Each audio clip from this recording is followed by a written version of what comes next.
Itt vagyunk a Pannonieringen, versenypályán. Nincs is jobb érzés, mikor kezdőként veszel egy 1000-es sportmotort, aztán kijössz. Itt legalább megmutatod, hogy mekkora az a bizonyos.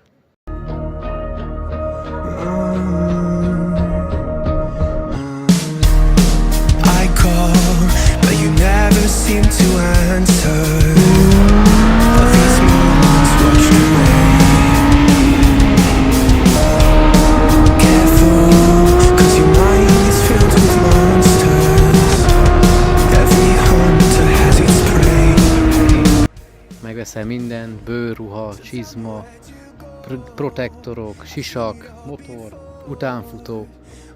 Kijössz, aztán akkor hadd szóljon. Nem az van az, hogy jaj, nagy a forgalom, jaj, most ne menjünk, mert úgyse sietünk, jaj, trafipax. Itt aztán lehet menni.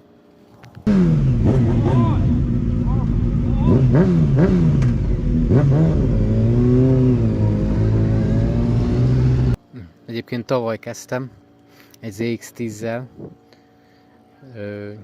Hát gyorsan fejlődtem, nagyon gyorsan fejlődtem.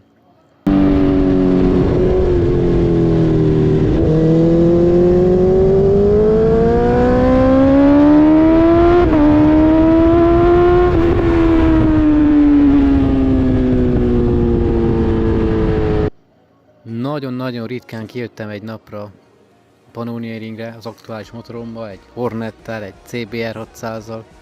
Aztán megvettem az X10-et, azon már slick gumik voltak, gumimelegítővel, mindennel, viszont közel gyári állapotú volt, az áttétel volt módosítva, elő-1, meg talán a futóműben volt normálisan állítva, kicsit keményebb volt.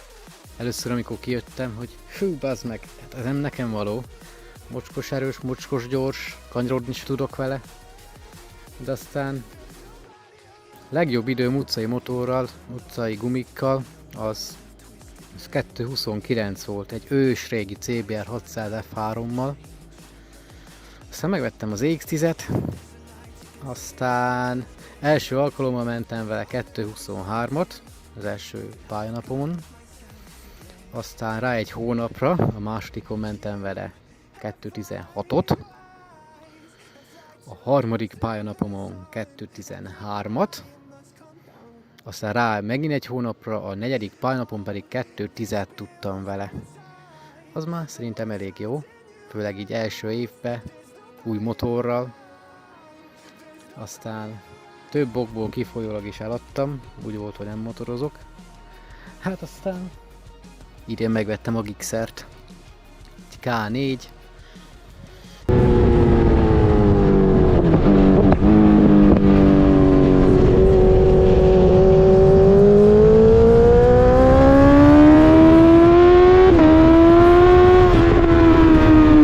Amikor megvettem, sajnos még nem tudtam, hogy ebben nincsen csúszókuplung.